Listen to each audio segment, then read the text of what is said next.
Tonight's movie is Fatal Vision. Could the man who murdered his daughter be the same man who married her? Released on the 18th of November, 1984. The crime stuns the public.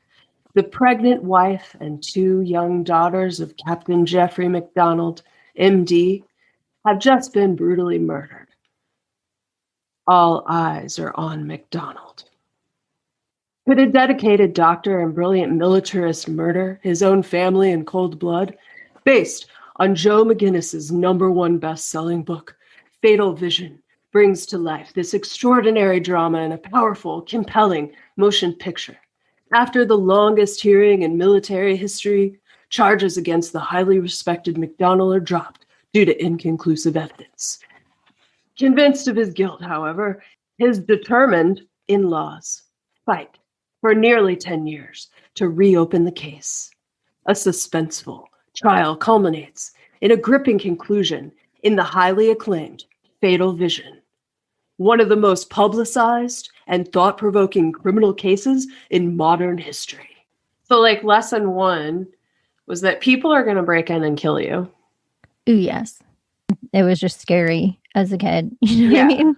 Well, this movie is really rich because there's chaos. The whole murder scene described by Jeffrey is chaos, and it doesn't track or make any sense in a lot of ways, which is why they're suspicious of him. And I feel like everything about that case can go in many different directions. I mean, what do you think about him in the case? Because it's a real case. I think that before I watched this, just from remembering, I remember as a kid that he was found innocent and was like, oh, okay. Mm-hmm. Then I think later, after listening to it and hearing it again, just the discussion of the murder trial, I felt like he was guilty. But then watching this again, it brought up more questions for me to where I don't feel 100% convinced either way. So when the movie starts, I feel like it starts pretty intensely. Mm-hmm. They don't wait. They start right with the murder scene. Yeah. And that's a good way to start it because it gets you invested right away. And I think they handled it really well because it's not too gory really at all, but it gives you just enough of each thing to kind of trigger your emotions and realize that it's, his little kids. And you just see their extremities, their wrists or their ankles covered in blood. And you kind of get the idea of how gruesome it was without having to see anything too gory. So I like that. And then when they're panning around and looking at the evidence and they close up on the baby bottle that's laying next to her, bleeding around, that was so sad. But yeah, so I feel like it starts out strong. It gets right into it. And it starts with him covered in blood and shirtless and sweaty, which I don't remember finding Gary Cole. I knew he was supposed to be good looking, but I don't really remember finding him attractive before. But I was really thinking he looked really cute this time. And then I felt bad. Because he's a murderer. Yeah. Maybe. Allegedly. Or is he not? Right. So I was like, dang. Shirtless and sweaty, bloody Gary Cole is doing it for me right now. But that's not the point. So it was scary, and they show him with the blood on him and close up, and I was just like, ooh. I don't know. I just think they did it really well as far as not going overboard, but still getting the just fear factor, scare factor across. And when he wakes up on the couch and then you just see those people hovering over him, that was really scary. When the alleged hippies were breaking in, and then the blonde girl in the floppy hat with the boots standing there holding the candle, chanting, acid is groovy, kill the pigs. You want to say something? Here's my problem with kill the pigs, acid's groovy, acid is groovy, kill the pigs. Well, I have a lot of problems. One of them is that everybody in 1970 had long blonde hair, flappy hat, and knee-high brown boots. So that's my first suspicion. I'm immediately suspicious. And when I was little, I thought this is a ridiculous story. Like I just really thought he did it when I was a little girl and I saw this. I also thought that people just break into your house and kill you. My problem also is that I know that there was an Esquire magazine in the MacDonald house at the time of the murder that was about the Manson murders. Right.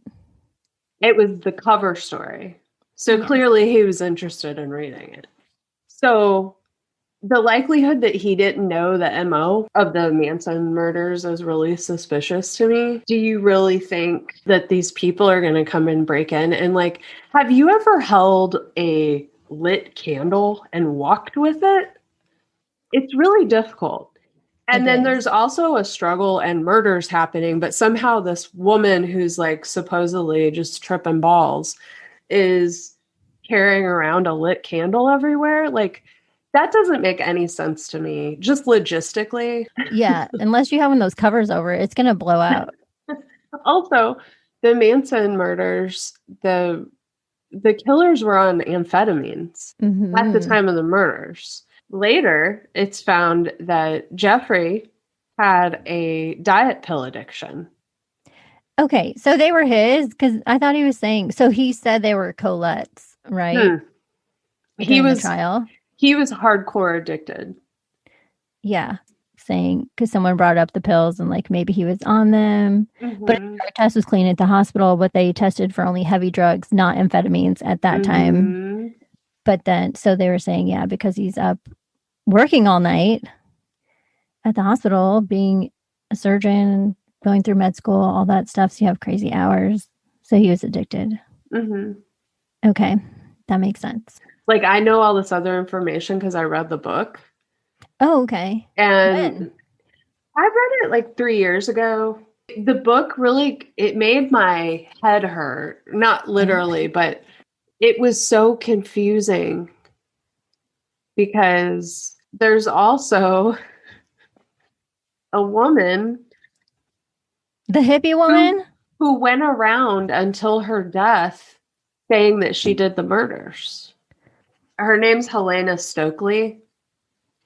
And her and this guy whose name I didn't catch, they both claimed until their deaths in the 80s that they were the murderers. Wow. And I'm like, but they were also really fried from drugs. Yeah. And I'm like, I don't know. I just don't know about this.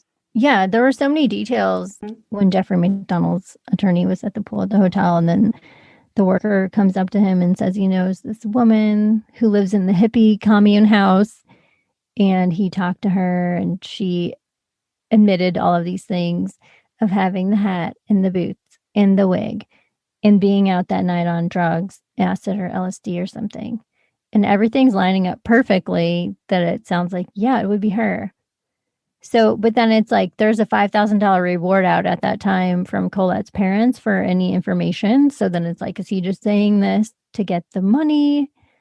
Then eventually they go talk to her and she does admit to all of those things, but she kind of just explains it away like, oh, I gave that wig away and someone's borrowing that hat and I don't know where those boots are now. But she says, you know, she did have them. Then she says she doesn't remember that night because she was messed up on marijuana. That's what she says in the movie. And then she says she thinks she was with Bruce, but not. She doesn't know who else she was with. So, yeah, all of it sounds like it could definitely line up. But then it seems like in the movie, that detective that talks to her is saying he doesn't really think it was her. But why wouldn't it be with everything she's saying? Well, and also the Manson murders had only happened, I think, like 6 months prior. Okay. So you would think that if another murder where pig was written in blood shows up on the walls, like it did at the MacDonald house, that you would think, oh, well, I know these other women just did something really similar. That's, I guess, part of why I just keep coming back to him probably being guilty and he is in jail now, is because you really think that the military, the Marines, would be like, oh, we can catch some dirty hippies that look like they live in a sewer and be like, look, it's more hippies. Like, go back to the traditional lifestyle, folks, and don't do drugs. Yes. Or the guy that's a Green Beret doctor. That's true. But they choose to go after the guy that's the Green Beret doctor. So to me, like, if this was all just normal citizens, that'd be one thing. But this is an organization of people who, circle, you know what I mean? Circle the wagons? Yeah. You'd think that they'd rally, like they have a code. Any other branch of the military, there's a solidarity there. So the fact that they would go against their own makes me think, hey, this really is probably him. That's a good point, because it would be easier and look better for them to just drag in the hippies that they talk to, because they show them in the movie. I mean, obviously that's not exactly the same, but they show them like right away just rounding people up from the big hippie house. And it's like, how did you pick those people already? And then obviously it doesn't go anywhere. It seems like they would want to go down that road rather than convict one of their own. But obviously they didn't have enough. Well, but with this woman, I don't understand. Yeah. I don't know. Was it like followed up on? Did she take a polygraph? Even though those are not really reliable, but they don't go in the movie. I don't know. Did they go in the book into how far they actually really investigated her story? It seemed to me that they were looking at it like, this guy's story is really weird. He has no real injuries in comparison to the complete overkill of all of the females in the house. So a group of guys are like, you know what? We're just going to leave the big, strong guy that we barely even touched, that we barely stabbed. And we're going to go for the weak, small children and a woman who probably weighed 100 pounds. But we're going to leave this guy who might be passed out. Like, that doesn't make any sense. He's a doctor, and there's a piece of surgical glove found on one of the weapons. Did the hippies wear surgical gloves? It's not likely. Maybe they wear them so that they don't get the smell of weed on their hands. I've heard of people doing that. Yeah, I mean, obviously there are things that look suspicious, but then sometimes I think, yeah, it sounds strange, but based on so many of the stories that I've heard on Dateline, it's like sometimes the stuff that happens really is random and makes absolutely no sense. Oh, yeah. Well, I mean, I could sit here and if you just said all the same things that I said to you, I could totally confidently argue that the hippies did it. Right. And that the military or the Marines got pissed off because he trash talked them on national television. That's the thing. I know. I wrote that down too. I was like, that is the wrong move. If he would have just kept his mouth shut, would this all have just gone away? I feel like it would have. But he was so cocky, and he went on a press tour and slandered the military. So then they're like, oh, okay, you want more evidence? Here you go. But even then, it still didn't really work. It was still years later before he went to an actual trial. So it's tough. When they first interrogate him 6 weeks later after the murder, they show him 2 pictures of moment. Women. Jeffrey was a guy who slept around a lot. And he also liked, which they didn't touch on in the movie, but he also liked to travel and be away from his family a lot. And there was one point when Freddie, who's Paulette's stepdad, Freddie, he says later during the deposition, he was like, well, they were really happy Jeffrey was home more. But the problem with that, what he didn't understand, was that Jeffrey being home more made Jeffrey feel crazy and tied down. And there was an established pattern of behavior with him of sleeping around with other women. And then there was also strain because Paulette was taking psychology classes. Yeah. And he didn't like that. which they didn't show in the movie, but that's a thing in the book. He was like, "You're the housewife." Yes, I wrote that down too, because they really don't get into it in the movie, like you said, but they did the night when he was recounting what happened, the night of the murder, and he was taking care of the kids and putting them to bed and giving them their bottle. And then she came home and she was coming home from her psychology class. So I was thinking, yeah, is that the thing? Plus, she was pregnant, going to have another baby, which he probably didn't want. He was taking care of the kids after working while she was at class, and he did not want to deal with that. She's skirting her responsibilities as a woman. Yes. And so once her classes are done, is she going to get a job? Then that would even be a bigger problem. He would not want that. Yeah. So all these things were just piling on. And the other thing that was standing out to me was when he went to go to bed, his daughter was in the bed on his side of the bed. Just like another movie that we talked about. That and also... He's being displaced from the marital bed. And to top it all off, she supposedly wet the bed, so then he couldn't sleep there. So we don't know if that's even true. Like, that was maybe just... No, there was urine. She really did. There was her urine in the bed. Yeah. Because then there's like the brother that triggered everything to just kind of blow up at that moment. Right. And that goes with one of the family annihilator styles of the husband thinking, my family isn't doing it right. Oh, I need to just wipe them out and start over. Yes, exactly.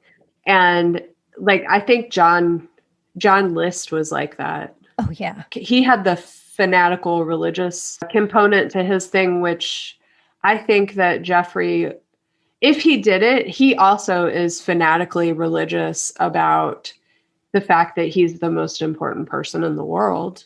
Yes. If he did it.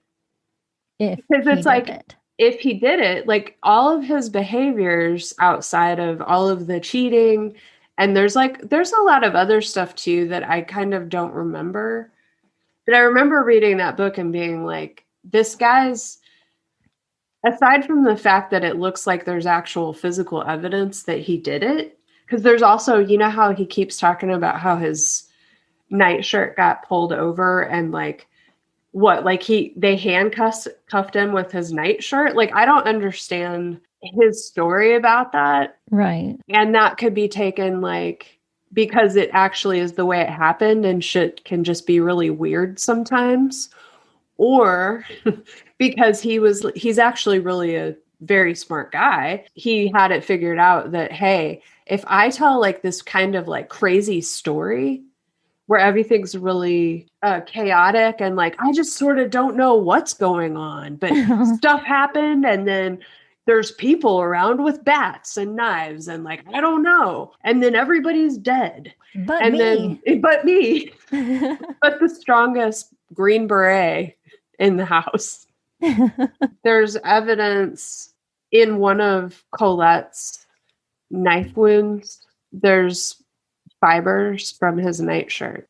I think the prosecution was like, well, like something happened and the nightshirt got, involved in the argument and and it's proof that he was involved with that he was the murderer.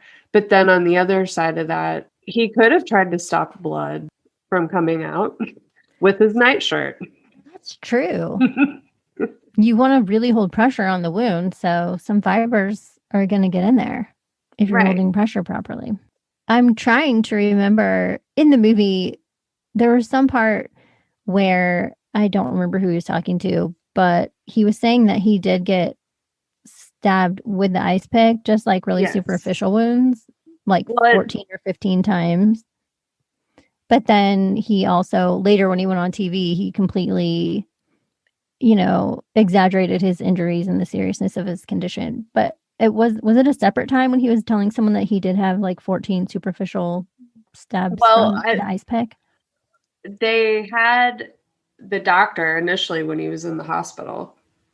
I think he told everybody.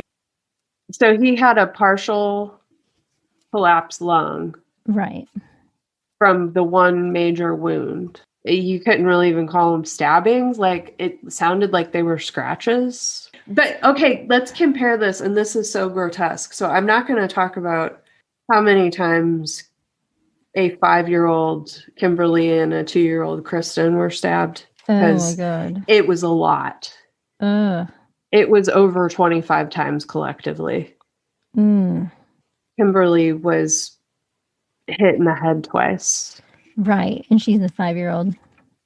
Yes. And then, but Colette was stabbed 16 times with a knife and 21 times with an ice pick. And she was hit on the head with a club at least 6 times, and her arms were broken. The guy, the only man in the house, who's in really good shape, just has a partially punctured lung. These hippies go into the house and they just sort of banter with him. And then they're like, let's see if there's like some small children or women to just brutally murder, but we'll leave the dude. Like, that's what drugs do to you. They make you murder the less obvious people. Right. It's the drugs. Acid. Right. It really makes you want to murder innocent women and children, but leave the men on the couch. Yeah. And the press conference was like, we're looking for hippies. Hippies are bad. Does your neighbor have long hair? Like, call now. And then they're showing all of the hippies getting rounded up. And then my favorite part, which like kind of summed up 1984 to me, was a woman walking out to her little girl. Yes. And collecting her from off of the street and guiding her into the house, because it's not safe with all of these hippies running around. Yeah, I definitely took note of that part too, because there's like little boy riding his bike and then the girl's playing in the front and the mom was just looking around anxiously side to side like, are there any hippies out here? And then running out to grab her little girl, and they're both still in like their nightgowns. And then you see the truck go by in the background, so you know that it's on the base too. So I can see why she would be extra scared. Well, sure. And it's an open base, which is strange. I don't think there are any of those now, but at the time it was completely open. This might have something to do with it. Probably. It's just so convenient that it's around the time of Sharon Tate. Also, his wife was pregnant like Sharon Tate. I know. You know who else was pregnant? Who? Alex from Fatal Attraction. Oh, right. Mm-hmm. Pregnant women are being murdered in these movies. Yes. But so it seems convenient for that, blaming it on hippies when everyone's already like in a fervor over hippies, apparently, because that's not that long ago. Right. Then that's like an easy target. And the drugs would explain why they would do something that's so senseless, because they were on drugs. And so what happened that night makes no sense because no one was thinking clearly and they're under the influence of drugs and they hate pegs. Is he in the Marines or the Army? I thought he was in the Army. He's a Marine. He's in the Green Berets. He's a Marines. Oh, God. Yeah. Don't tell me I don't know that. There are just so many things that make it so hard to know what really happened. And I just want to keep going back to that because it's like we could come up with something for every side. So the book, the Fatal Vision, so the reporter, Joe McGinnis, I think his name is, he got in touch with Jeffrey MacDonald. And this is when, because I guess Jeffrey spent some years out of prison, like without getting prosecuted. Yeah, he spent quite a few years. Mm-hmm. Yeah, like he had just completely put his life where, somewhere else. He started over again. Yeah. And then whenever Joe McGinnis starts hanging out with Jeffrey MacDonald, because it's very clear that Jeffrey loves attention. Definitely. But see, the thing is, just because there's lots of people who love attention. I love attention. And I haven't killed anybody and I'm not going to. Like, I can totally say for sure I'm not going to kill anybody, especially in my family, but I really like attention. So, and I'm also, I don't want to be like the assumption like, well, he didn't act like you should act. He acted weird after that happened. And it's like, well, just because I'm pretty sure I wouldn't react at all the way he acted, but I'm not him. So I'm not going to judge that either. But I agree. I feel like I'm so tired of hearing people say that. I know. He didn't act the way that you should. And it's like, haven't we realized by now that everyone reacts differently based on life experience, based on the situation at the time, based on your personality? Like, we should just know there's not like a textbook of how someone should react. Yeah. Also, I'm really tired of people saying this was personal because there was like done in a certain way or a certain number of wounds. And it's like, another thing I've learned from Dateline is that does not correlate all the time, you know? It doesn't have to be personal for someone to stab you. They're like, stabbing is more personal because you're looking them in the eye. And it's like, some people like that are strangers. Exactly. That does not have to be personal. Have you heard of many, many people who have done that? Yeah. Yeah. Exactly. We can't just expect people to fit into little niches that we think they should. And if not, then they're guilty. Like that's why we have to have evidence, not just circumstantial personality evidence, like hard evidence. Yes. And from my understanding of this case, they do focus on physical evidence. But some of it gets lost.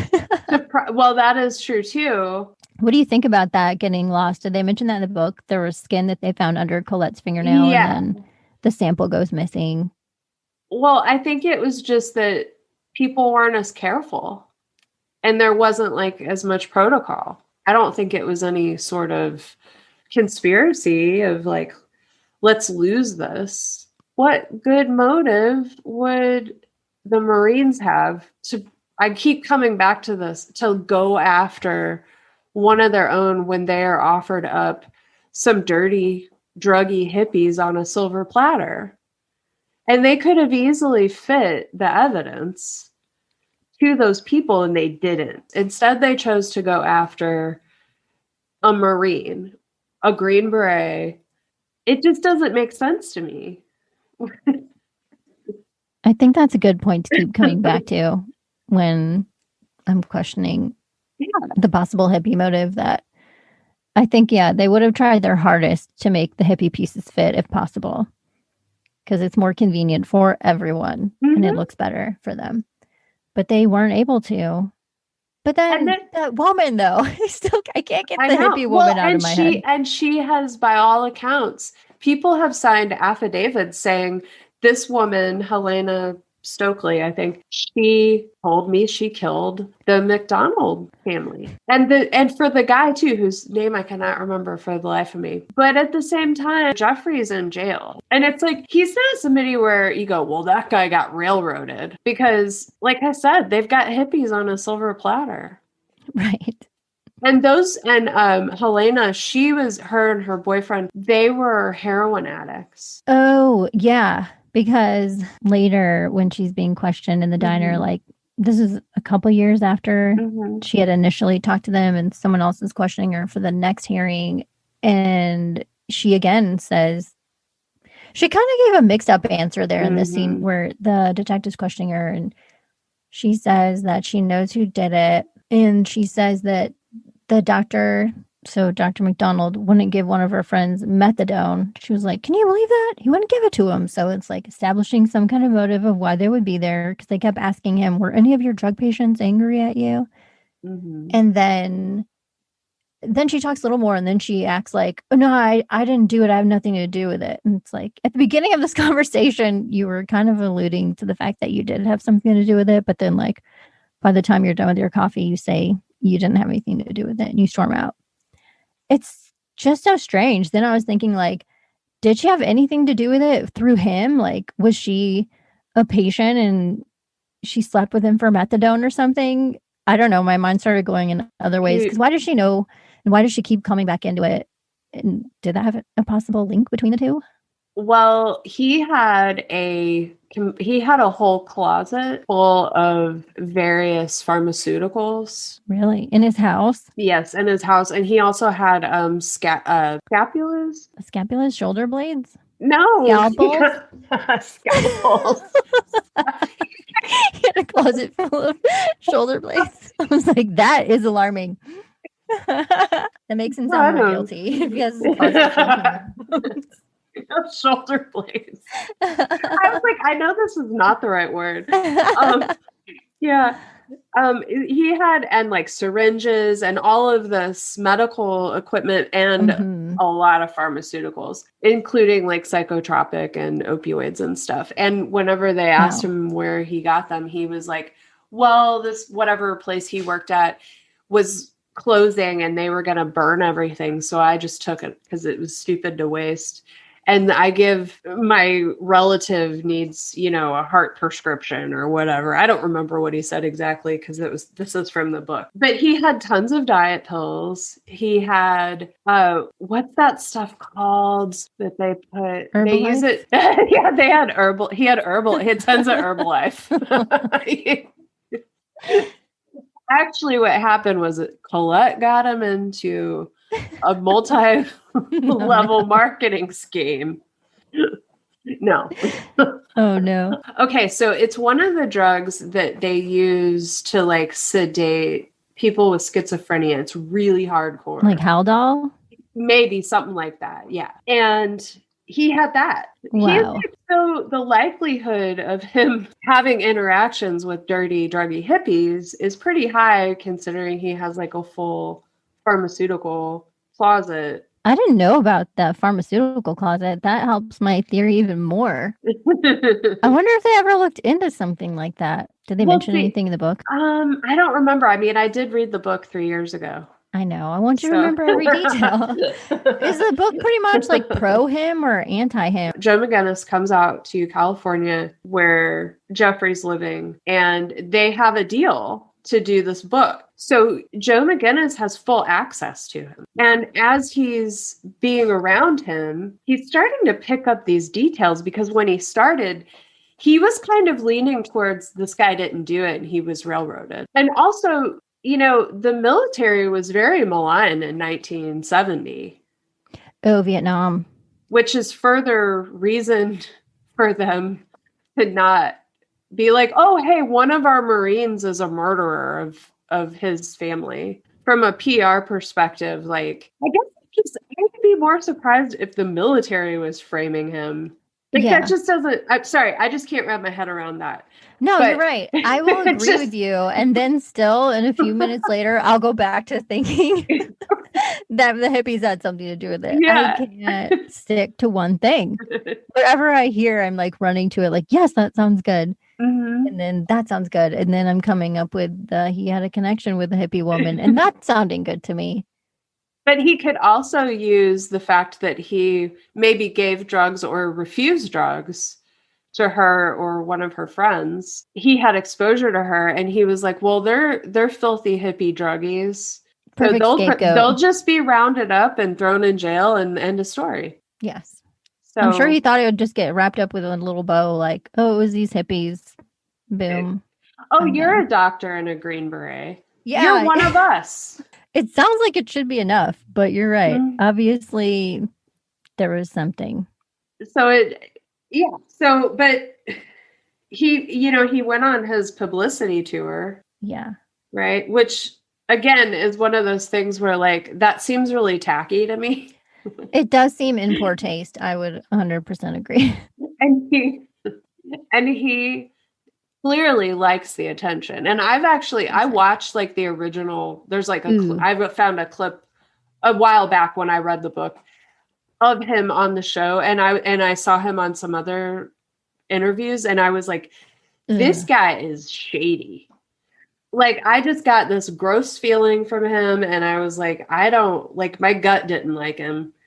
But again, he might just be a sleazeball who likes to sleep around and do speed and be like, look at me. I'm really the guy. I'm so hot.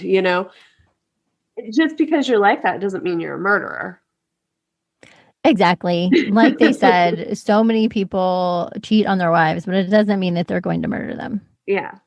I know. It does seem really very in poor taste to go on a press tour. And he seemed, and again, it's like, are they framing it more this way just in the movie? Or was he really this eager to go on the press tour and to get interviews with magazines and all of No, that? he was that eager. Okay, I believe that. Yeah.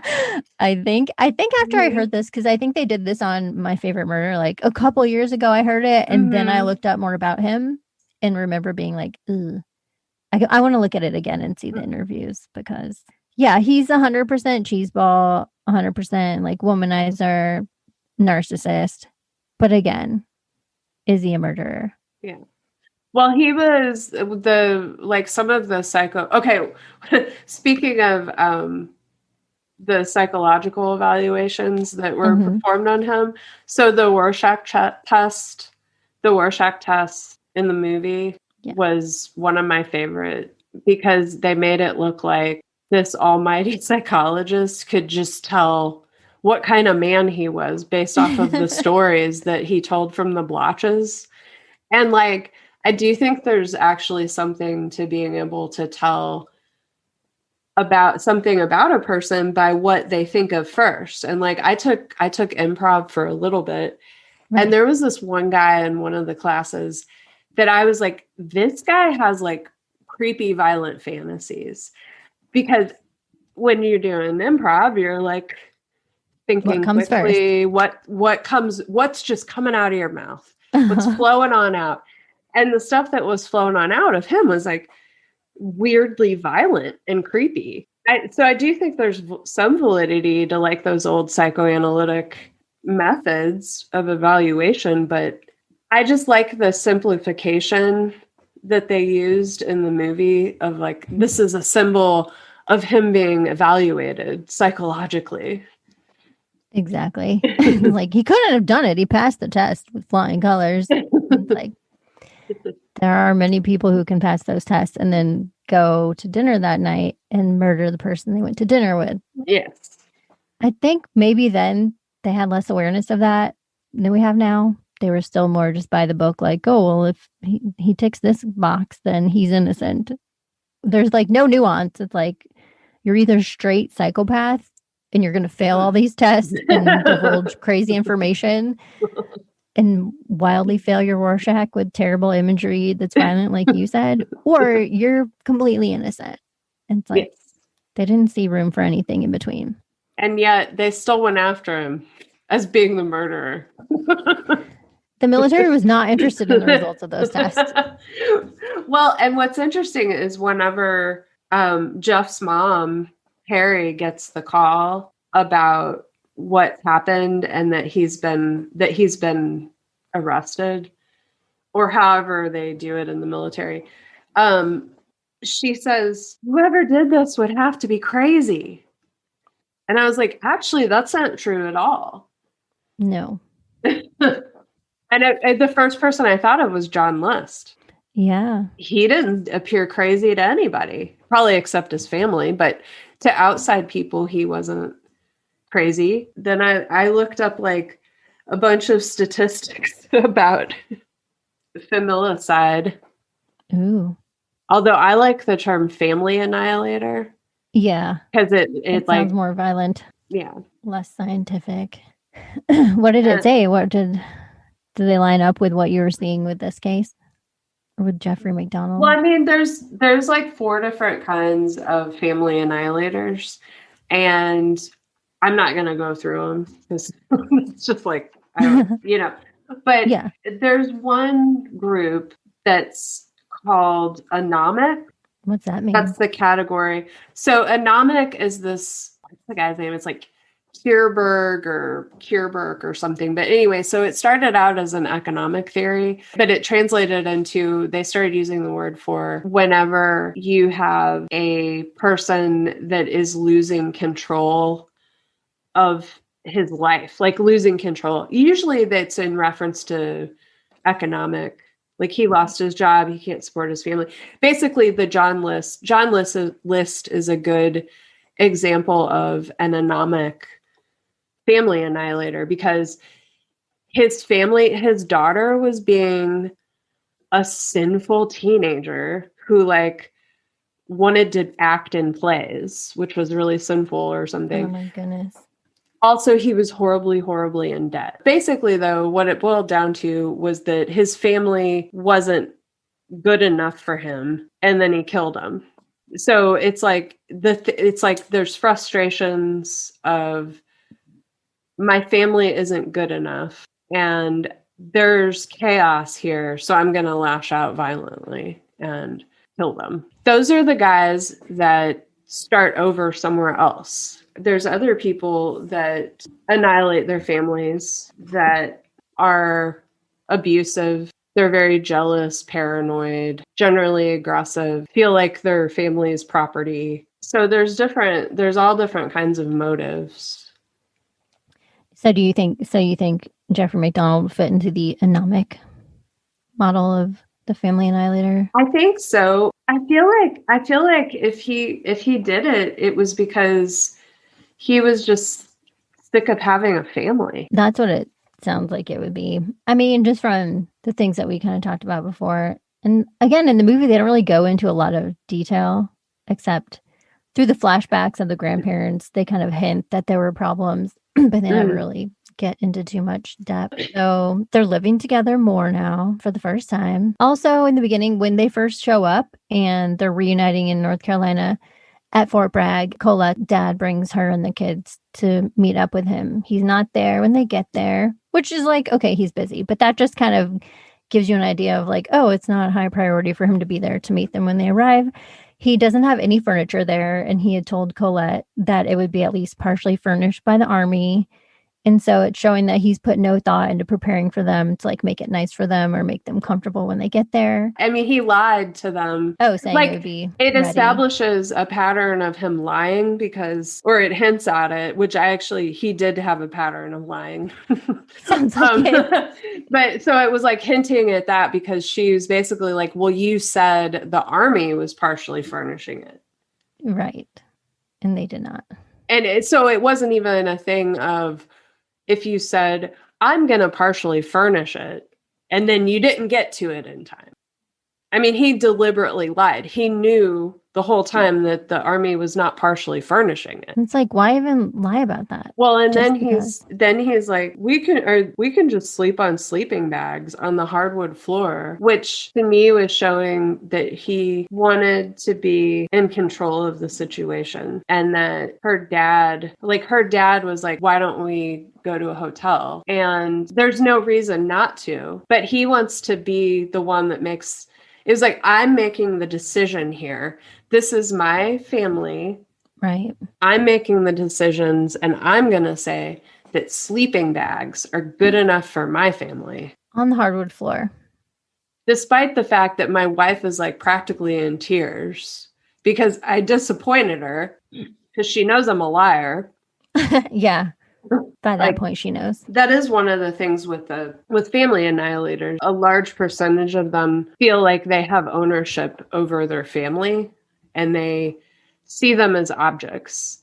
There's the malignant narcissism trend amongst, like, I think it was like 65% of family annihilators had some kind of a personality disorder that was connected. The through line was narcissism, which makes sense. I mean, it makes total sense. That data is only among the men that didn't commit suicide, though, because there's a much higher percent of family annihilators who then commit suicide.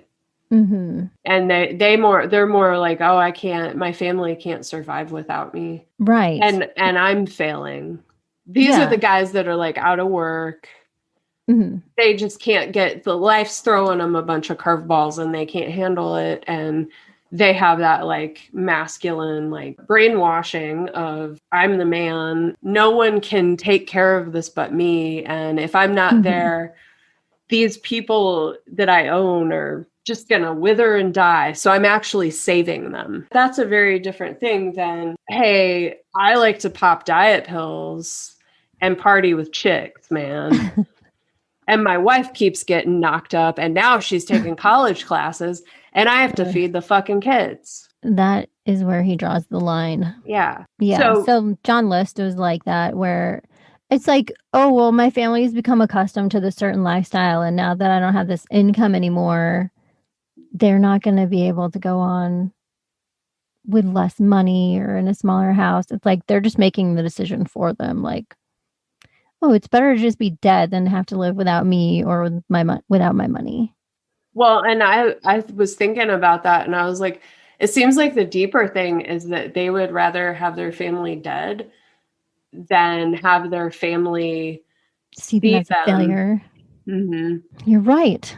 And that's like classic narcissism, like narcissistic shame, which is like the root of narcissism, you know, especially like they can't handle anybody seeing them as like less than perfect. Yeah.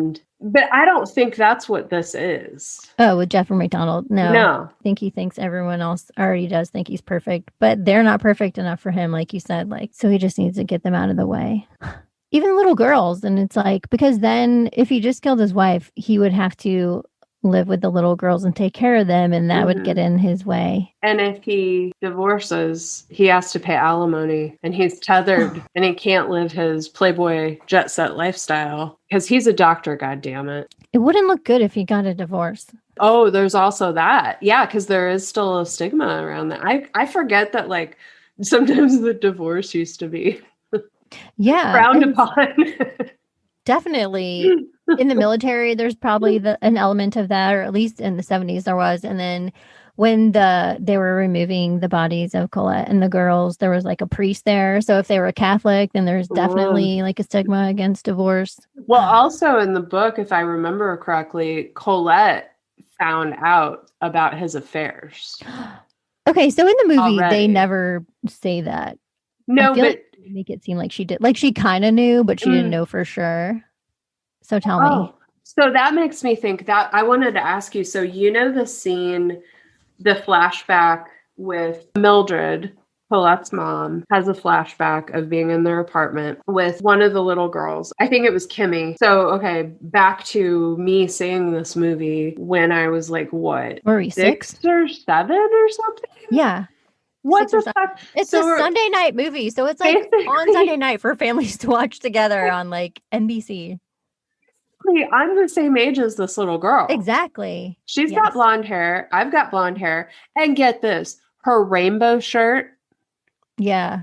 I had the exact same rainbow shirt. And I remember when I saw it again, I remembered thinking, I remember seeing this the first time and being terrified. Oh my God. And thinking, this little girl like could be me. Yeah. So either somebody could break into my house and kill me, or now my dad might kill me. Mm-hmm. Which I didn't really ever think that. But, and you know, the thing I'm noticing, there's this thread through, which is really, you know, I feel like whenever we start watching these movies, it's like, what's up with women? Like, how are women being treated? That's like one of the lenses I look through. Yes. With these movies. But what I keep coming back to is that my big messages I'm getting have a lot more to do with the fact that men are scum. They will always betray you. And half the time, they're probably going to kill you. Yeah. So what the fuck is that doing to men? Yeah, that's a good point. Because you mentioned that before, I think on the Nerds, of like, what is this showing the boys, the little boys watching this? What message are they getting to? And that's a really good point I didn't really think about. And I mean, that's not even what we started this for. We weren't starting out to be like, let's find out all the terrible things that men have done. No, not at all. How we were like turned against men as children. But it's just as prevalent through the stuff that we're watching. And yeah, so it's making us, it's doing something to us. But yeah, what is it doing to the boys? That's a good question. Let's say even little boys didn't watch it. All of the women that grow up to be women who are consuming this media that's constantly telling us that men are slime and you just have to learn to live with it, ladies. You know, I mean, I don't know how many women I've heard talk about not trusting the men in their lives. And then I look at the men in their lives and I'm like, why wouldn't you trust them? But it's like, it's because maybe part of it has to do with seeing men constantly being terrible to women who are just trying to please them. That's true. That has been a theme through the movies that we've watched. And if you have a kid and that kid sleeps in bed, in your marital bed, you're probably going to be cheated on or you're going to be murdered or both. Yeah, that's what we've seen so far. So it's like, women, be a great wife. Do not let your kids get in the bed where your husband should be, but also be great mothers and keep the kids happy and quiet and out of dad's way. So women are just expected to do it all. But then when she tries to do even more, don't do too much, because if you start going to college, then that's going to put more burden on him. So you're really neglecting both of your duties there, wife and mother duties. And then you're really just headed down a road where you're looking for some type of trouble. Something's going to go wrong. You're going to get cheated on. You could get divorced. You could get murdered. Or you're going to have to give something up to make them happy, to keep any of those things from happening. Like, that's the general message that comes across in these movies. Yes. And that's just like a behind the scenes. That's not even like the point of the movie. That's the movie. That's the thread, the pulse of the movie, the underlying, like, just assumed narrative. Like, well, yeah. If this is happening, it's leading up to something bad. She's not doing everything right. And even though it seems like she is, it's just not quite enough.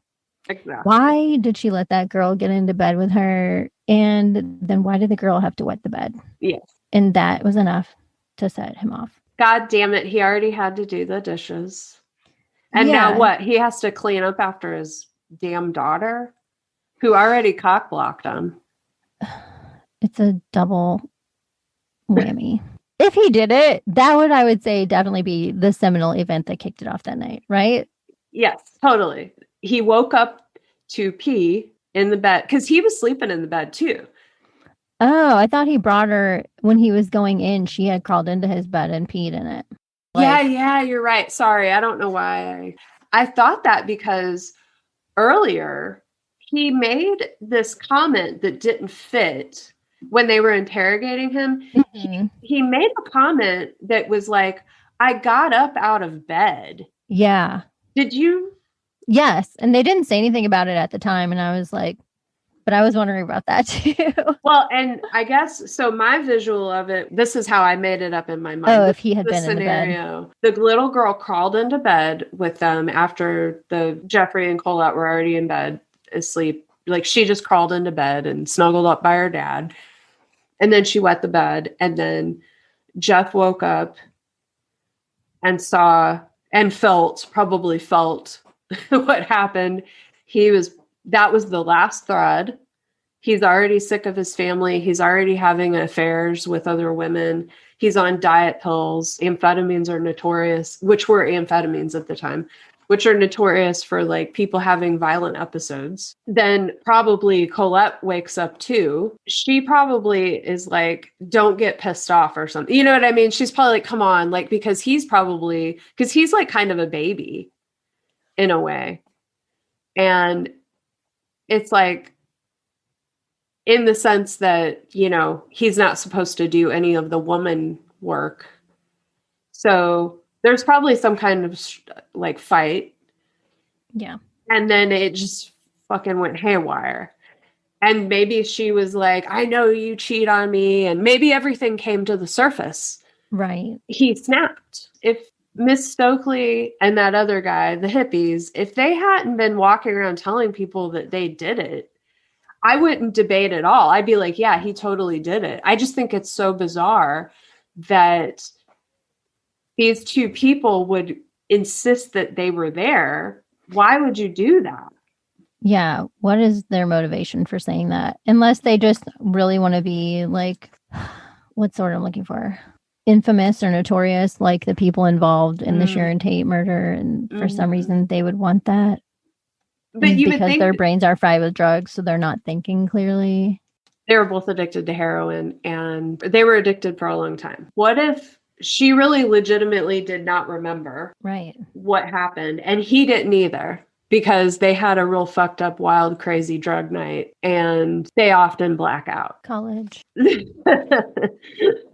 Well, what if they convinced themselves that they did it because they couldn't remember? Yeah, that's a possibility. I mean, I think that happens. But again, why? And then why would you go around and keep telling people, but then deny it at other times? But see, that's the thing of like, maybe you or I wouldn't do that. I can't speak for people that, you know, do heroin. I just keep coming back to the fact that he has been convicted. And yeah, so he was eligible for parole in 91 is what it showed like at the end of the movie. But so obviously he didn't get it. He's still in there. Yeah. Okay. People keep looking at this evidence, and the conclusion keeps being that the clean-cut medical doctor, Green Beret, is the murderer, and the dirty, drugged-out hippies are not. Yeah. Again, when you put it that way, it makes total sense. And I know that's not like physical evidence. They could have easily set those people up. They could have. So easy.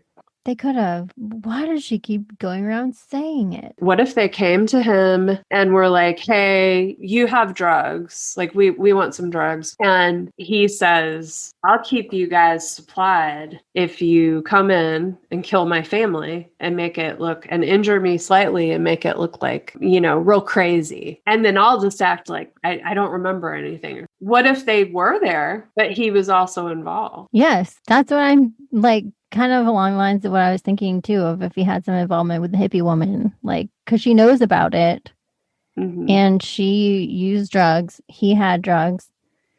He gave drugs out. Yeah. I mean, I didn't know he had that whole closet, but it's just so strange that he could describe her so well and it was lining up and she wasn't denying it.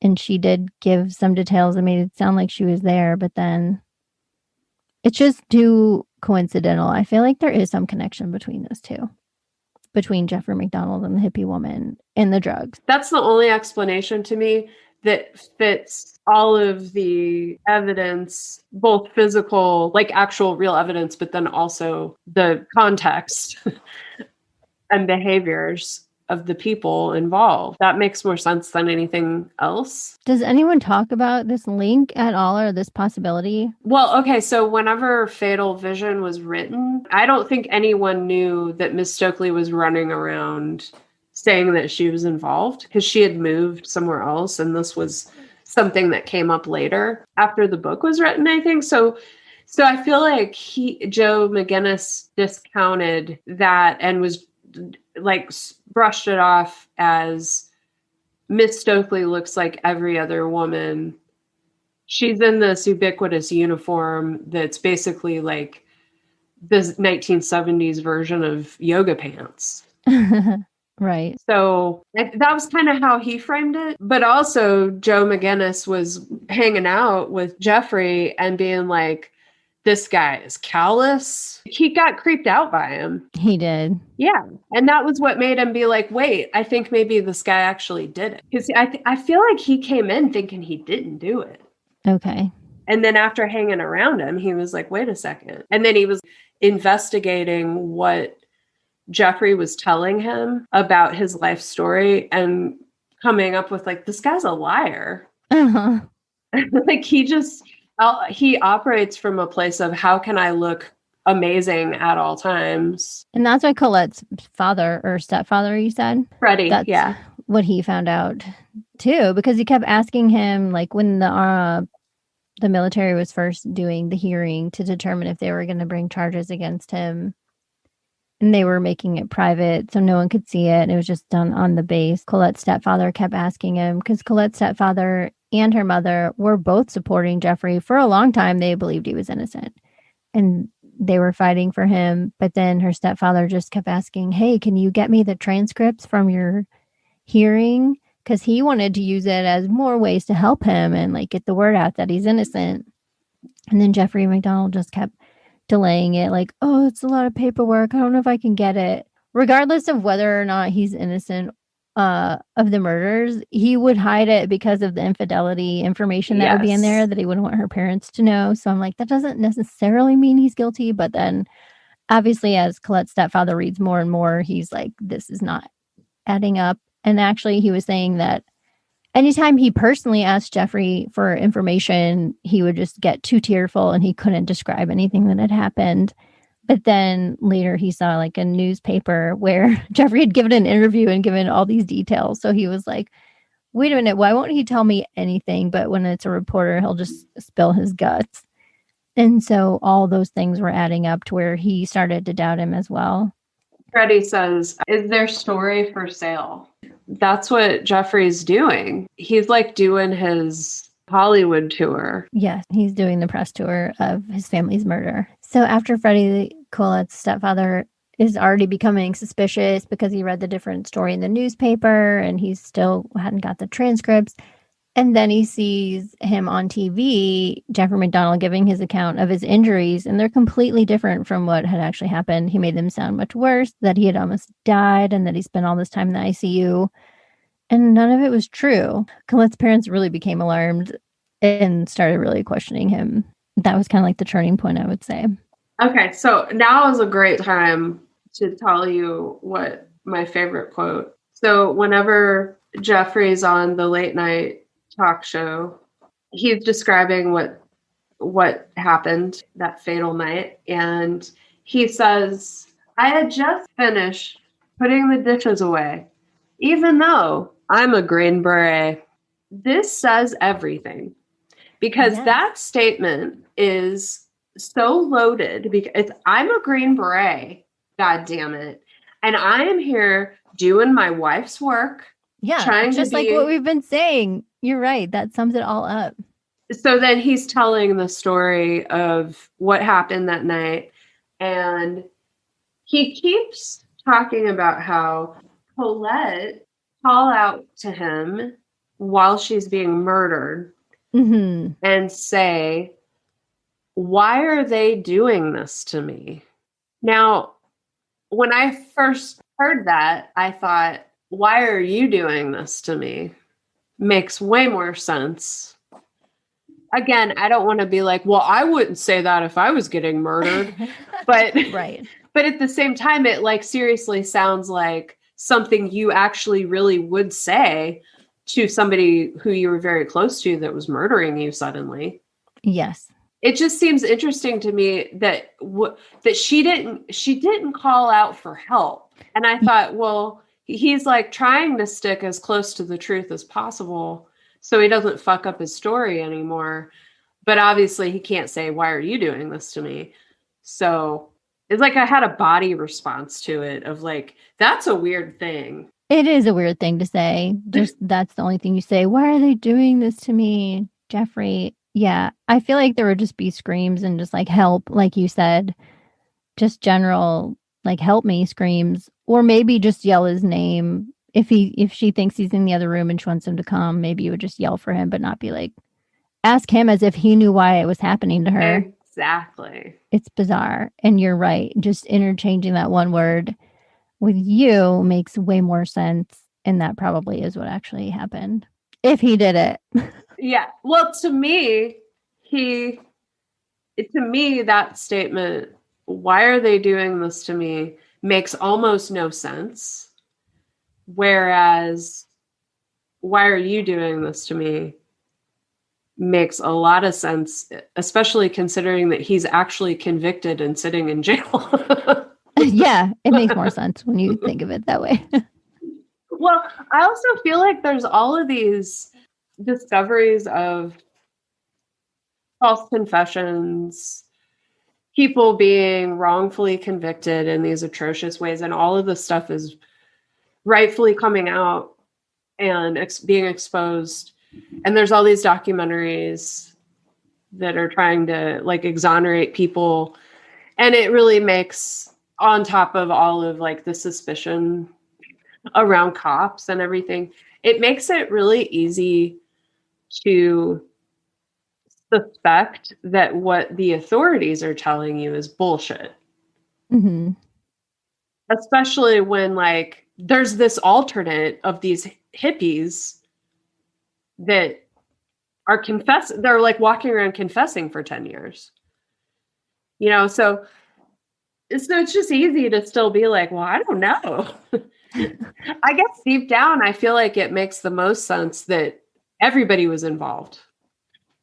I do too. I'm on that ship now. I'm jumped on that ship. Because why are they talking about it? Why is she talking about it? And it turns out the blonde hair in Colette's hand, though, was her own, they said. Because that was like one of the things of evidence was, the blonde hair with the blonde hippie woman. Yeah. But it wasn't even that. I don't know. I honestly, I'm like embarrassed that I don't just go 100% along with it being him. But I do feel like now there was some hippie involvement. But I don't think that he would have had them injure him. Like, I think he would have injured himself because he is a surgeon and he would have known exactly how to do it. And there's no way that he would trust them to do that. Yes. And so, because I was going to say, if the hippies did it, then why were his gloves found there? But he could have been using the gloves for the weapons that he used on himself. I really keep always going back to that he did it. People are like, well, you can't be that violent. And then like, you're just not that violent again. You can have violent outbursts and then they're done. Like the thing happens and then you go back to your quote unquote normal life. Yeah. We've seen it many times by now. Well, and then like Gary Ridgway, the Green River Killer, like he stopped killing. He got married and stopped killing. Wow. And like so marriage really can change you. Yeah, I guess. Women, don't lose hope. You can fix him. Oh my God, I didn't know that. That was one of the reasons he was hard to catch, was because he quit doing it. Wow.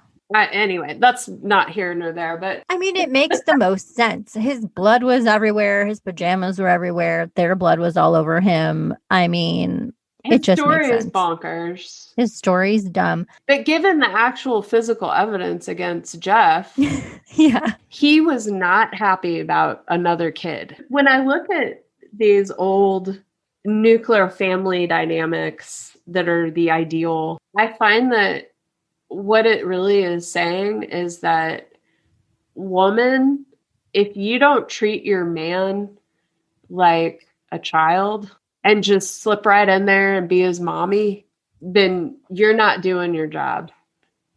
And men, if you don't force your women to treat you like a child, you have every right to kill them and start over again. Whew. Man, that's heavy. There is a lot of child dynamic. I mean, I never really thought of it that way, but so the men just need to be like babied and taken care of like children. Yeah. But then also you have to sleep with them. So you've got that element. Yeah. Oh, you have to do it on demand anytime, because then if you don't, again, just like in Fatal Attraction. Yeah. If you don't give it to your husband whenever he says, give it to me, he's just going to get it somewhere else. He's got to have it. And if you're not giving it up, I mean, he's got to have it. You're going to have to deal with it. Yeah. If you were alive pre-2000, yes, you got that message in every single movie, no matter what style of movie it was. The dude's going to cheat. He really did. He is. It's no wonder I was so insecure, because I've been like conditioned for it my entire life. Why are we getting this message? Who is it coming from? What purpose is it serving? Is it really just to like scare women into being what men think they should be? Is that why they make that message so prevalent, do you think?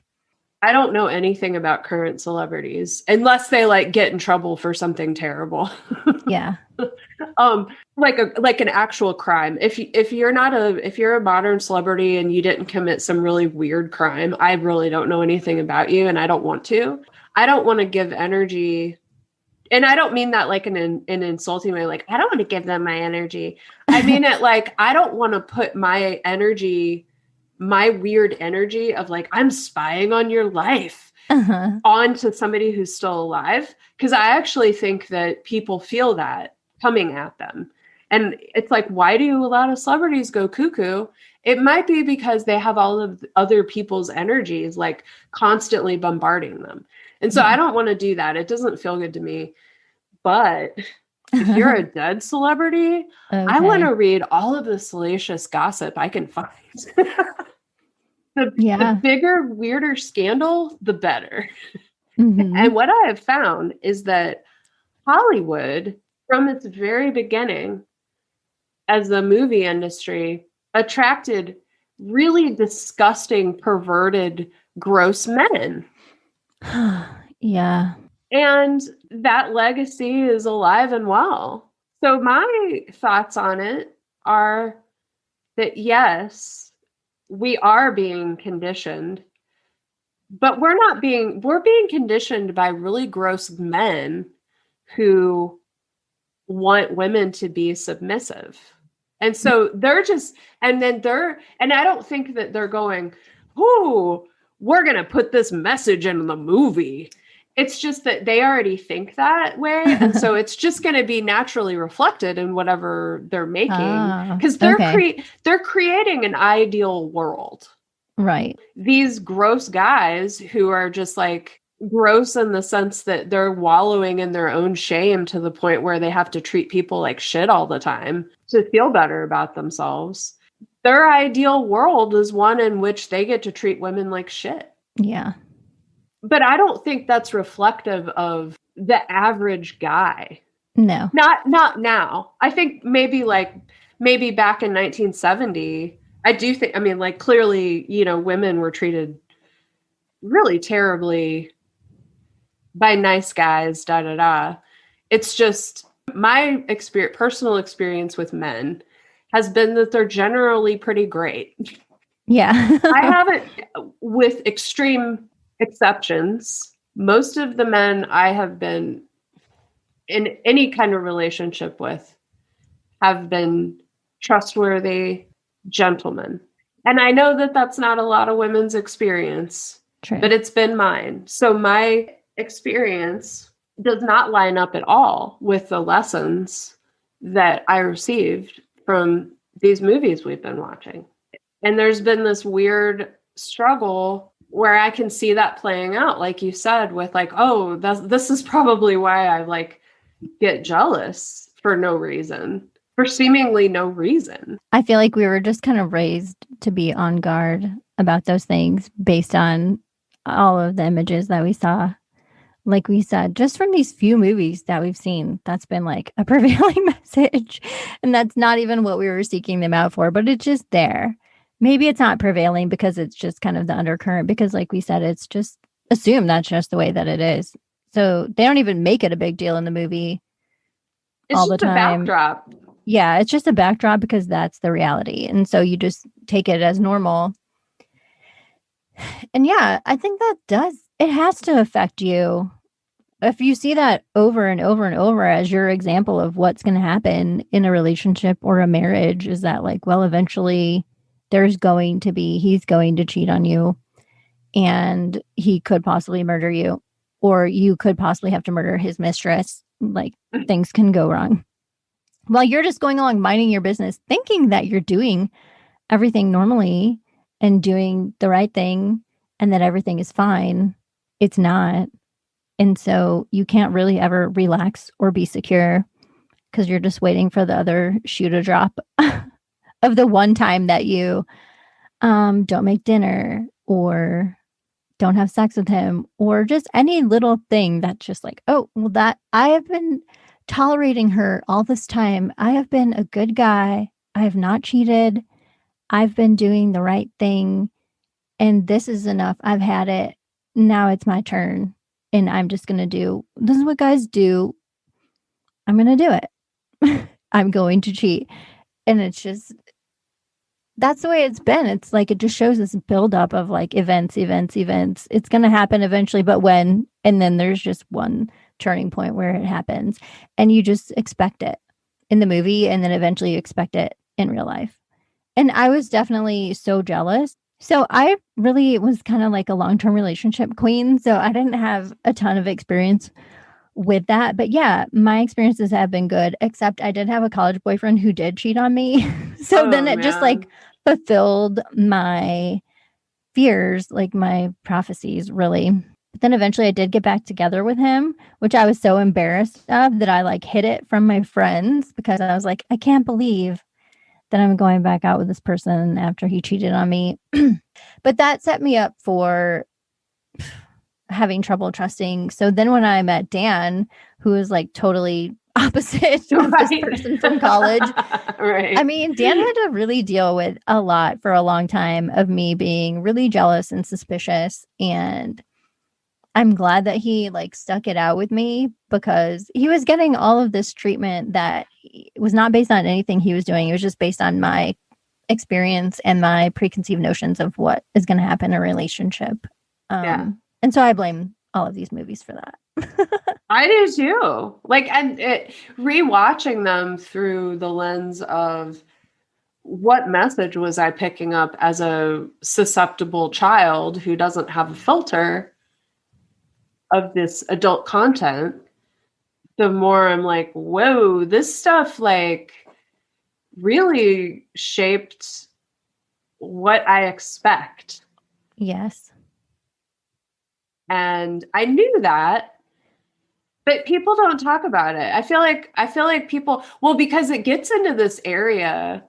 If you say, yes, absolutely, this movie or this music is having an influence on me as a person, it opens the door to censorship. If you keep seeing this thing in a movie, then that means that, you know, it's a bad thing and we need to make sure that's not in the movie. And like, I never want to go to that place. And I think that if you're watching a movie that's appropriate for your age, when you're little, you're even more, when you're watching it, like your body is like experiencing it. And that's imprinting, like that's like physically imprinting. Neural connections are forming. One like little thing I wanted to say about Fort Bragg in North Carolina being an open base at the time of the murders and like hippies being around, hanging around the base. And I thought I had a LSD dealer that lived on the army base. What? He was in the army. Wow. Yeah. So that was my... Did you go on base to get it? Yeah.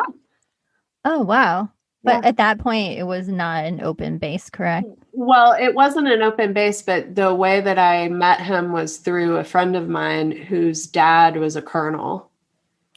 And he had access to the base because he lived on the base. Yeah. And he was like, hey, I know where to get the good stuff. Not where you would expect. No. That's amazing. I just thought about that when with these hippies running around. Oh my God. Base. So is that extra scary? Was it very scary to be on the base with drugs? No, I wasn't scared at all because his dad was really high up. He was like one of the highest ranking people on the base. So I had no fear whatsoever about it. That's good. So. Oh my God. Yeah. So, but his dad was high up, but was he enlisted as well? Your dealer? Oh, no, he was a teenager. Okay. Wait, sorry. No. Okay, so my friend was a teenager too. I went to school with him. And then his dad was I don't know what the rank was, but he's really, really up there on the base. The guy that sold the acid. He was enlisted. Oh, okay. Yeah, that's what I wanted to clarify. Yeah. Oh my God. I mean, I got a big kick out of it. Yeah. I mean, that like really heightens the thrill, the daring aspect of it. If it wasn't already like enough to be doing LSD, you're getting it from an army base. Yes. That's incredible. I think it's pretty funny. I just almost didn't even think about going there because I just felt really safe with my friend because his dad was like the boss of the base or whatever.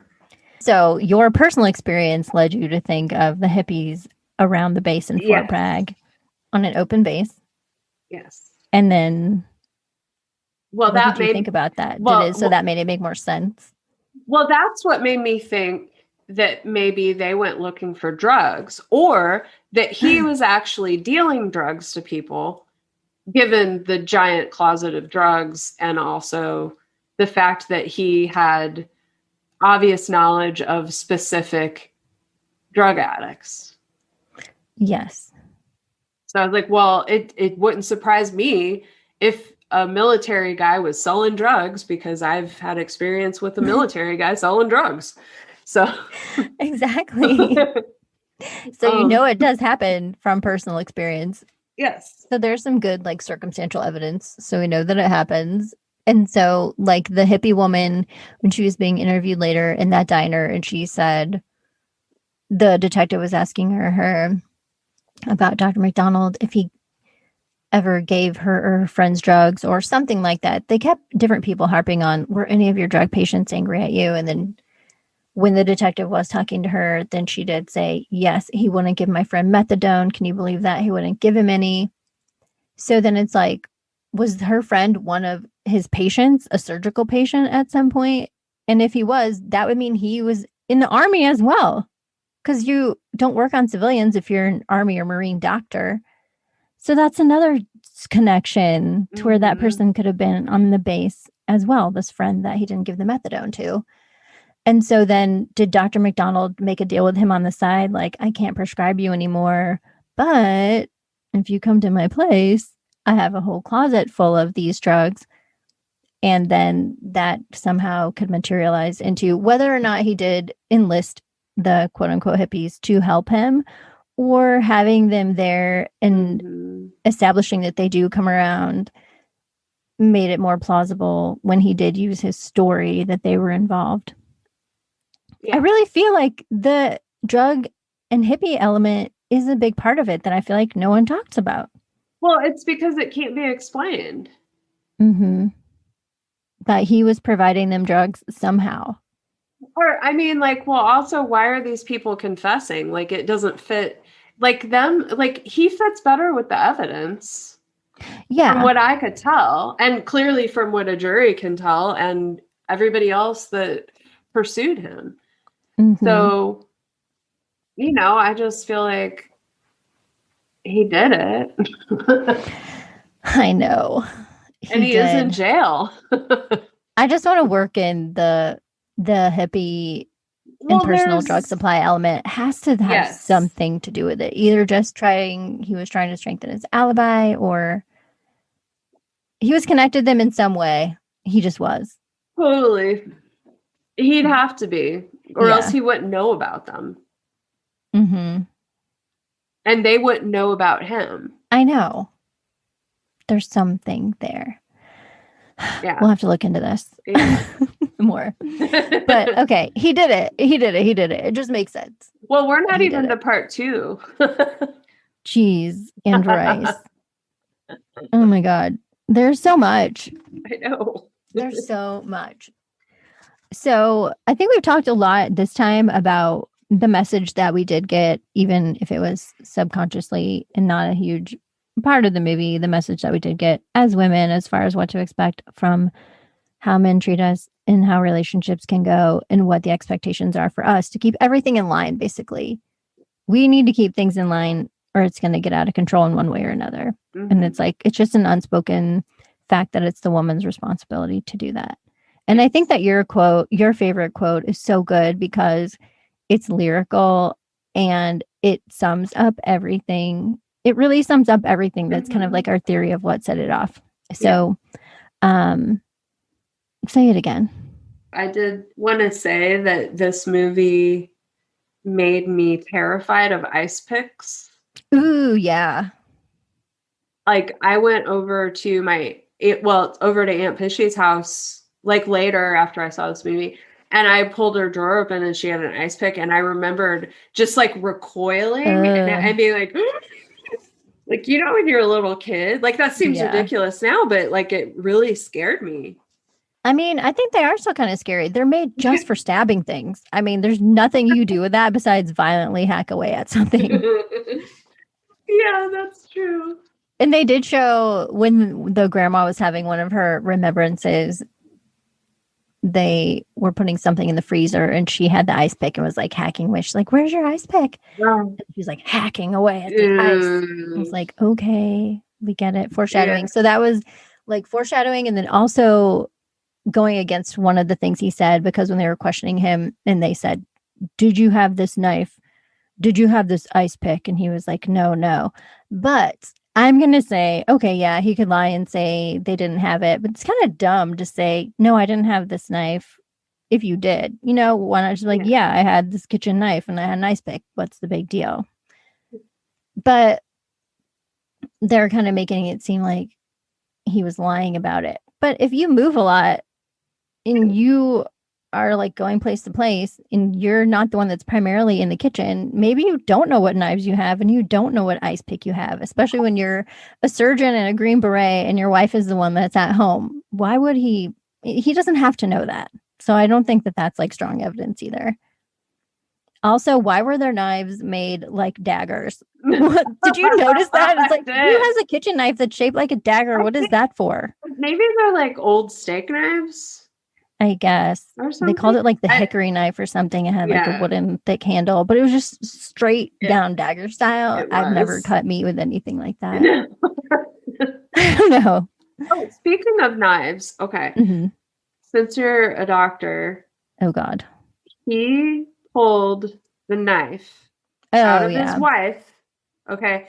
Now, I thought you weren't supposed to pull things out of people until they were at the hospital.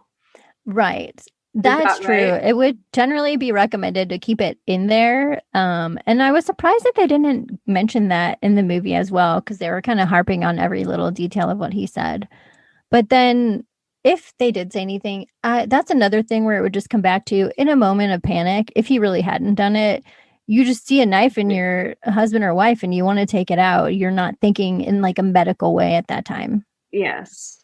I guess I thought if he's this hotshot doctor, I was like, I wonder if you would almost like have muscle memory of like that you respond to crisis in a calm, collected, decision-oriented way.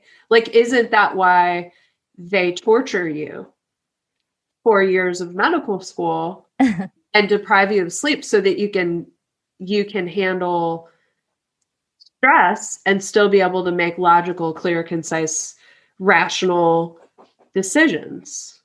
True. Yeah, that's a definite part of being a doctor, is being able to handle a crisis and make those decisions when things are going south and you've got to jump in and make that call. But I would just say that, yeah, he had muscle memory, I'm sure. And like he did go in to do the resuscitation on her, which is something that would, a doctor would automatically do. But if he was not the one who did it in that moment, it's different when you're seeing your family member. Like you think more as a family member than a doctor at those times. And so it's different than when you're working in your role as a doctor with a patient at the hospital. When it's something happening in your own home and someone that you're directly connected to, it does change the way that you would react or function, because a different part of your brain is being activated, and that this is my wife that I'm saving. I love Mr. Jones and I want to save him as well, but this is like the mother of my children. There's a different part of your brain that's going to activate and think differently in that circumstance. Yeah. And then eventually the doctor mode would kick in and he would do the resuscitation. But it's very convenient if he murdered everyone to say he pulled it out in panic. It gives him a good reason to be bloody. Definitely. To be really bloody. Freddie, whenever he finally got the transcripts, he pointed out 123 false statements by Jeff. Oh, that many. Like, that's a lot of false statements. That's why Jeff didn't want him to have the transcripts. Yeah. Even if you're super confused. Yeah. Which, I mean, like, I totally get, I've been in literal life or death situations, and it's confusing. I can understand that. Yeah, that's true. That's a good point. And nobody died. So like, I can't imagine what it would be like if people died around you and like that actually happened. However, that you couldn't remember every little detail. People expect you. Well, if it was the day that your family member died, you'd think you would remember. And it's like, no, yeah, you don't know. You don't know how you would react in that situation. Your brain is overloaded. But yeah, 123, that's a lot, I would have to say. Yeah. And it was a Sunday evening movie. So, like, probably everyone's family letting them watch this? A Sunday night movie? No, they weren't. Just our cool parents? Yeah. What time would it air, I wonder? Probably 8 our time, 8 or 9. Yeah, and it's like school the next day. So we probably should have been to bed. But my parents let me stay up late, which I think is another factor as to why I saw so many things that other kids did not. Or that I didn't have a bedtime. Yeah. If I could get up and go to school, you're whatever. Fine. Yeah. Yeah. I didn't really have a strict bedtime either, which I think is cool. I mean, I feel like we were mature for our age, and so our parents trusted us. Or is it because that's how our parents were, we had to be more mature? Which one is it? I don't know. I think it's both. I think it's both too. Because I feel like I feel like I feel like everything's always both though. but I do think that there was a part of our parents that probably were like, oh, hey, clearly my child understands more than a normal kid. Uh-huh. So that's cool because now I don't have to like always be like in little kid mode. And I can treat them like an adult, like a little mini adult, and then I can have a buddy. I can have a friend, and it's less work for me because now I just have a friend and I don't have like as much discipline happening that I need to be doing, and I don't have to like spend so much energy like seeing what they're watching or like there was one, do you remember, I'll edit the name out, but do you remember Erin Signal? Yeah. Her mom read all of her books. Oh, wow. Before she was allowed to read them. Mm-hmm. So I'm glad we didn't have that. No, that was like insanity. That's too much, right? Yeah, that's way too much. No, and she told me that, and I guess I was probably like 10. Little kid books. It's not like she's reading, in cold blood. Or V.C. Andrews, which I read in 5th grade. Oh, shit. In 5th grade? Yeah. Somehow I never got onto that V.C. Andrews train. You and Anna both. I missed it. I think it's good that I missed it. It boggles my mind. I remember Anna talking about it, but I think that was in like junior high, I think is when she read like Flowers in the Attic. And I was just like, what is this? It's gross. Yeah. It's real gross. It's gross. We're going to watch that. So we'll talk about it. Yeah. Because I watched that when I was a kid. Wow. I did not. Yeah. Okay. I actually have, like I said, I've only seen the new one, so I would love to see the old one. So I'm looking forward to that one. Yeah. For sure. Yeah, so I'm glad that our parents weren't so extreme as to like read every book that we read. Right. I would definitely have preferred it the way that it was, to where they just trusted us. They gave us more freedom. They knew they didn't have to check up on us all the time. And it just worked out that way. Yes. I feel like for some kids, it wouldn't work out well if their parents never checked on them and trusted them all the time. But it just, it never even really came up. It just flowed. You know what I mean? Like, this is how it is. Me too. Yeah. Yeah. So that's good. But yeah, in that regard, it's let us be exposed to things that we probably shouldn't. Like maybe they were giving us more credit than we were due at that point as to what we could handle. Absolutely. Especially if we think that we were 6 when this came out and it was on television. So we saw it first run. And it's like, I'm pretty sure there was never a debriefing session after these type of movies. And that's what maybe would have needed to happen. So Nana, she talked to me about this movie. Oh, okay. And she told me that she thought absolutely that he did it. That was really all that she talked about. Okay. Was that she was like, what do you think, 6-year-old Holly? Do you think he did it? Actually, that is how she was. She was like, let's talk about whether this guy killed his family or not. His little girl that looks like you. Do you think he murdered her? Little girl that you have the same exact rainbow shirt. Now go to bed. Oh my God. But see, the thing is, I could have a conversation with her about it. Mm-hmm. So, like, I understand why she thought it was okay, because I could legitimately be like, yeah, I think he's guilty too, and here's why. Like, yeah. Like, I remember watching this movie and seeing his hands in his nightshirt and thinking, that's not real. You were onto him right away. You were like barely out of kindergarten and you already were solving this case.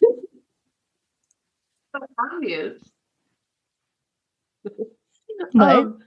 It was just so obvious at the time. But I didn't get a debriefing like, don't worry, honey, Papa's not going to kill us. Nobody's going to break in and kill us. Yeah, I think that is what may have needed to happen. And again, they were giving us the credit for being able to understand. And like we did, I think we knew like this isn't really going to happen to us, but still you're so young. You just need that little extra reassurance, like you said, that no one's going to break in. There aren't going to be 4 people that break in and randomly murder you for no reason. And also your father's not going to murder you. Except that I already knew about the Manson family when I watched this movie. So if she tried to tell you that, you'd be like, bullshit. This happens all the time, Nana. It happened to Sharon Tate. It happened to this family. It's going to happen. We watched that old Helter Skelter movie. Oh, no. The original Helter Skelter movie that came out, made for TV. I can't remember if it was because I think you could rent it. Uh-huh. I can't remember. And we had a VCR like in 1980 or something. Like, ooh, we yeah, we did. We had a VCR from a shockingly early age. And which was another You're my reason. rich friend.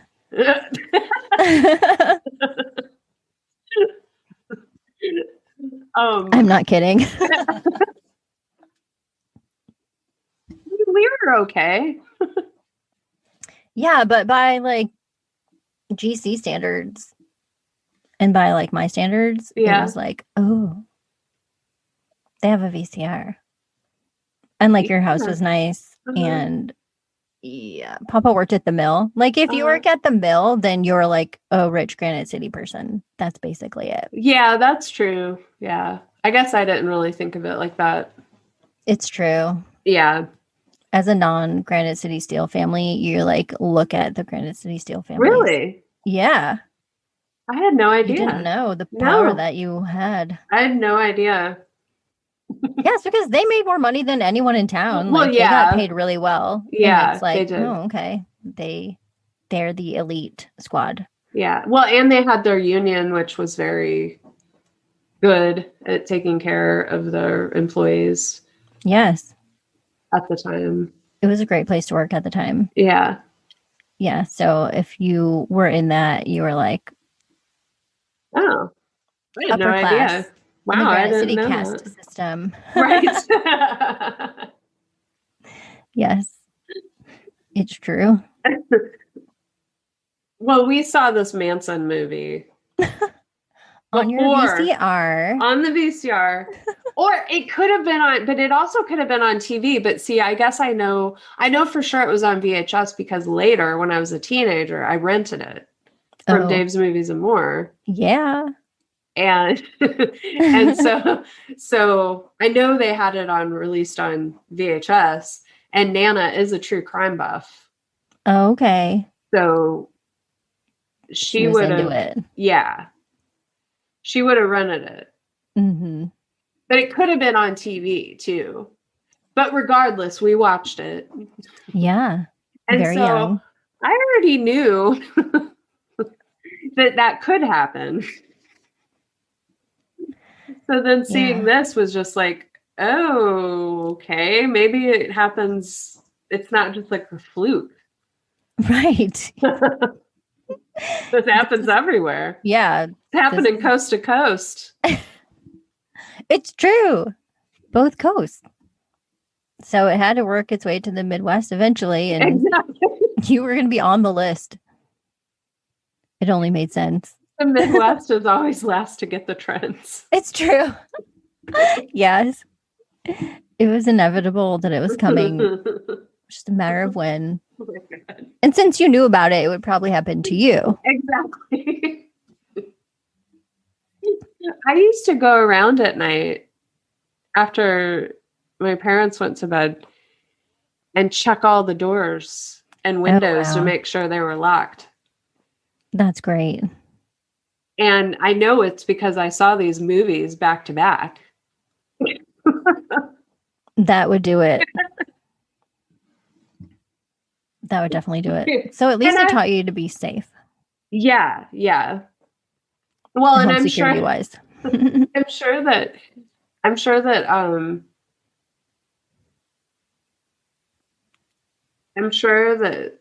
Nana told me to cover my eyes at some point during this movie. Yes. But you can still hear it. Yeah, you hear everything. I feel like every episode, this statement will be made. You can cover your eyes, but you can still hear it. Yeah, and there's still the music like that. Yeah. Climactic music building up, and you know something bad is happening. And it's designed to get you riled up and stimulated. They use the music to manipulate your mood. So, definitely. I mean, the music is like another actor in the movie, kind of. Okay, I'm going to have to take a break because I went to get the shrimp out to thaw them for dinner tonight while you're doing that. And then I accidentally pulled out the bottle of gin. I don't know if you can see it. No. It was in the freezer and it shattered all over the tile floor, and I have to clean it all up. Jesus. Well, the cat is like approaching it. Oh God. Well, it is pretty late. Yeah. So, I mean, I think we can probably leave it there. Okay. Okay. Well, I guess you can clean up your gin. Oh my God, it was like pretty full bottle too. It sucks. Oh. And yeah, it's just glass everywhere. Oh Jesus. That sucks.